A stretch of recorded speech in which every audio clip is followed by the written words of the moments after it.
Izuku has now been given a chance for proper redemption. Redemption that maybe many others don't believe he needs, and doesn't obviously believe that he's a bad person by any means, but he wants to prove it to himself. Prove it to the young girl that visited him, the young girl that said that he was a hero. The young girl that went through very similar things, if not way worse things than Izuku has ever, and that he is an inspiration to her. How could he ever give up the chance of true redemption? Redemption that he doesn't even know how will go. Maybe it will end in his death. Maybe it will end with him standing on top of the kingdom, top of the mountain, showing everyone that he is a true hero, and now he can compete to be the number one. But he's heard about everything that's going on. He's not in prison by any means. He's been hearing a big chunk of it. He knows that Mirio is a wielder of One for All, and that he'll be fighting a man by the name of Shigaraki, someone he's seen and faced before as well. He knows that Shigaraki is a far different person compared to what he once was, far more powerful. So he knows that whatever fight he's going to have to go headfirst against is going to be a hard one. But nonetheless, he takes the words of Mirio to heart, and he goes straight for the mountains. Straight for the mountains to fight a monstrous being by the name of Gigantomachia. Izuku will now face the monster. A true monster. Yo, what is good, everybody? It's your boy Golden Falls, Golden What If, whatever you want to call me, and I'm back with the finale of What If Deku had a radioactive quirk. If you enjoyed this My Hero Academia fanfiction, leave a like, sub, comment down below, all that good stuff. Little heads up, and I'll say it a billion times over, and I'll probably still get comments about it. This is my work, my writing, my whatever. Like, this is my fanfiction. I just call it this because that's what these My Hero Academia stories are. I truly believe they're more fanfiction than What If, by all means. So, yes, they are sort of like a What If still, but that's why I always put the whole fanfiction thing. I'm not reading somebody else's fanfiction. So, just so you guys know, this is all my stuff, all my original work. Nonetheless, I just wanted to get that out of the way. Make sure to check the links in the description for my Spotify and my other anime channel and all that good stuff. And I hope you all enjoy. And let's just get right into the finale of this What If. Let's get it. Izuku heads over toward the mountain, and he sees actually a team of heroes going away from it currently as they speak, and they see Izuku. Multiple of them smile, realizing that Izuku has now arrived and that he might be able to take this monster down. Some look at him in disbelief, thinking that maybe he should not be let out at all. Maybe he'll just do more harm than good. Nonetheless, Izuku doesn't even look at either side of their eyes. Doesn't look at the way one is looking at another. He doesn't care. He's doing this for himself, doing this for Eri, and doing this for the people who care. So he walks up, and when he arrives at the mountain, he sees Gigantomachia and a horde of villains laying waste to the land. Izuku stands in front of the giant monster and eventually is spotted. Gigantomachia stares at him and questions, in his own little way, where the other heroes have went. There are no other heroes. It's just me. And I am no hero. At least not yet. Me and you, big guy. That's the final straw. That's all it will take. I lose, I'm no longer a hero. I win, I can continue down the path of one. Izuku raises his hands as Gigantomachia comes charging forward at the threat. Izuku plants his feet and his body begins to expand, and he begins to get madder and madder, but then he begins to calm down. Gigantomachia is then stopped in his tracks. He's then picked up slightly off the ground and then flipped, slammed on his back. Immediately, Izuku is on the offensive and begins to fight Gigantomachia, trying to inflict any damage, realizing that the damage is basically gone, nullified. There is nothing there. He realizes that he's there for a reason, and that it has to do at least with putting him to sleep or putting him something in a catatonic state of some sort. So Izuku begins to focus and begins to shrink back down. Gigantomachia mocks him slightly and kind of in his own childish little mannerisms say that little man became big man and then now is small man. Immediately, Izuku expands his aura, it seems. But no, it's just radiation. All of the entire army, including Gigantomachia, is then covered in this green mist. The mist becomes thicker and thicker and thicker as you can hear coughing in the distance. Izuku keeps producing this radiation until he knows and sees a giant shadow slowly walk toward him. That giant shadow is Gigantomachia, who is not asleep yet. He smacks Izuku in the face extremely hard, which wouldn't be really smacking him in the face, it'd be just smacking him entirely. He flies into a mountain, slamming into it. He looks toward Gigantomachia as he's stumbling toward Izuku. The radiation has taken its effect, and Izuku now has the radiation and control of the radiation in all of their bodies, helping out the other people that would eventually die if he allowed them to have that much radiation or nuclear radiation in their body. But a Gigantomachia, on the other hand, he begins to concentrate it into his brain and in certain parts of his brain so that he'd eventually fall asleep. Gigantomachia tries to run at Izuku, but slowly but surely, he gets slower and slower and slower, stopping in his tracks as Gigantomachia passes out and falls right in front of a bleeding Izuku.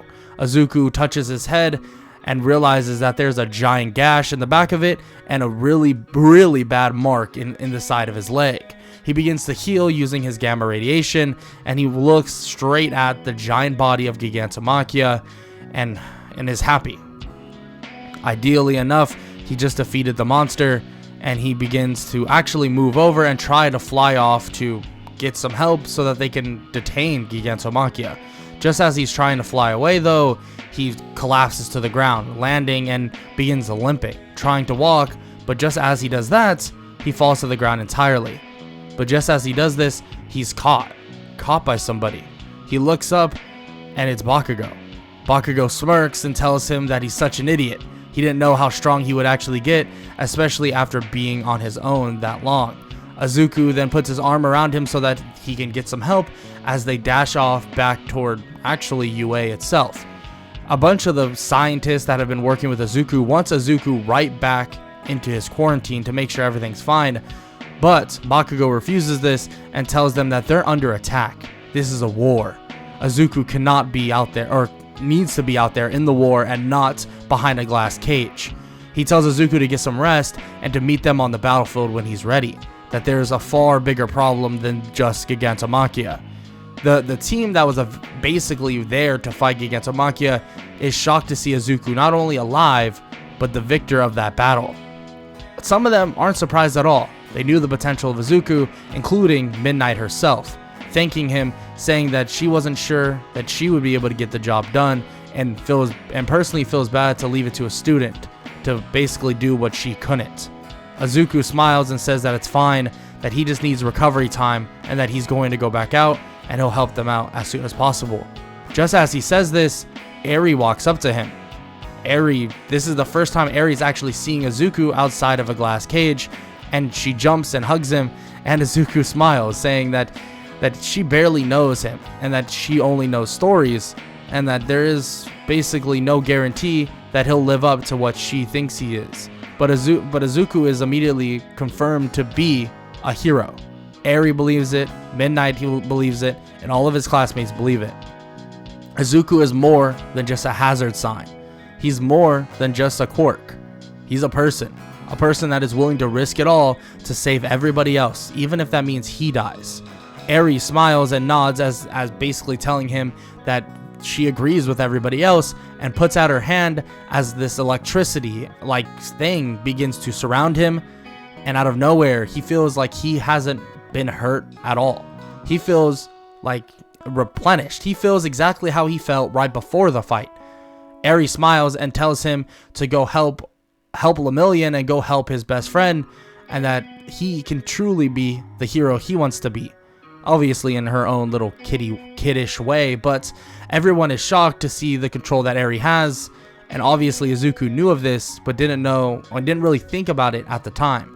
Izuku blasts away at insane speeds, using the radiation or his nuclear radiation in his hands and concentrating it so that it doesn't hit anybody else as he arrives on the battlefield. When he arrives though, he begins to see a deformed version of Shigaraki. Shigaraki is now more powerful than anybody could actually believe.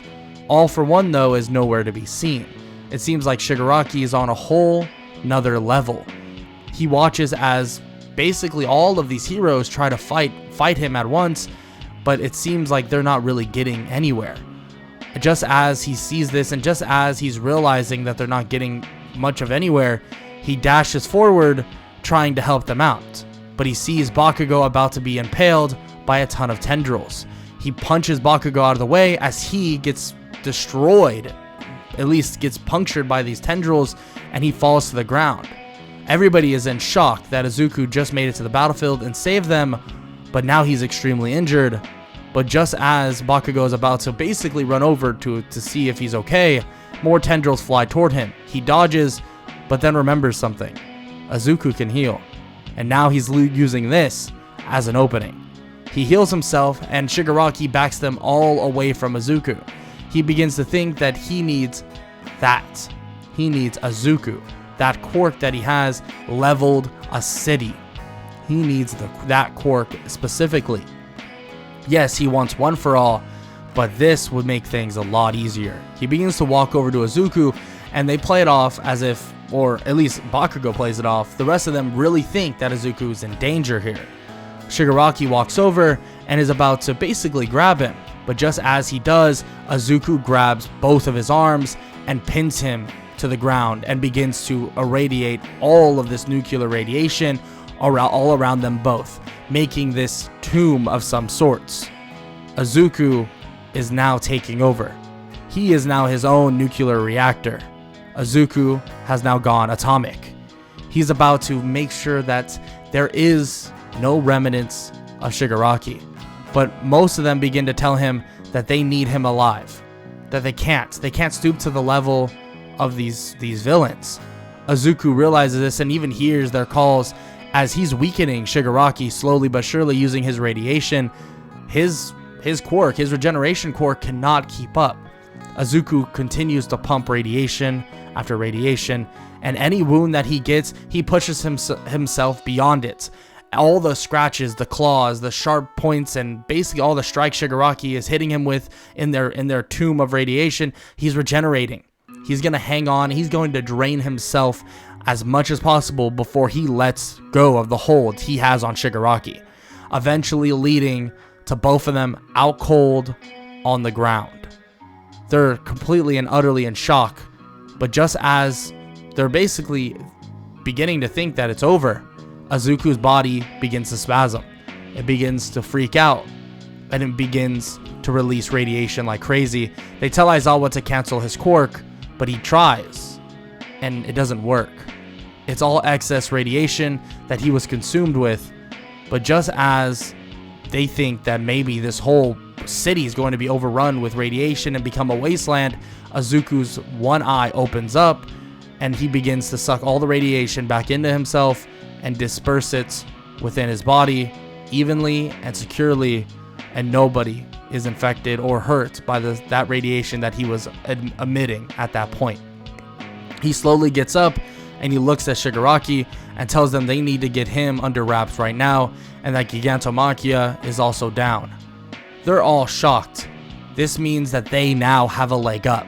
They have a leg up on all of these villains, and maybe, just maybe, they can shut down all the efforts that are soon to come. There's one thing that they didn't keep into account for. One thing that All for One didn't think about, and that was Izuku. Izuku being let out of his cage, being let out of that fiberglass, that he was going to be let out and let loose. He didn't think that the heroes would take the risk of injuring or killing anybody, and he didn't think that Izuku would even be able to master or even get close enough to mastering his quirk to basically keep everybody safe enough without basically exterminating a good portion of the city. But he was wrong. For the first time in a long time, All for One was wrong. And now, the heroes of My Hero Academia now have the upper hand and now have their secret weapon, Shigaraki, locked up and now in a facility that nobody will get into. What will the villains do now? Will they even be able to stand up to the heroes, the new heroes, the next generation that is soon to come knocking on their door? Well, that's a story for another time and a story for another day. And let's hope Izuku Midoriya will finally get a wrap on his radioactive quirk and finally become the hero he wanted to be. And that is a wrap. I hope you enjoyed. If you did, make sure to leave a like, a sub, a comment down below, all that good stuff. Yeah, that's about it. As always, make sure to check the links in the description, stuff like that. And I hope all y'all have an amazing day. Later. I don't wanna waste what's left.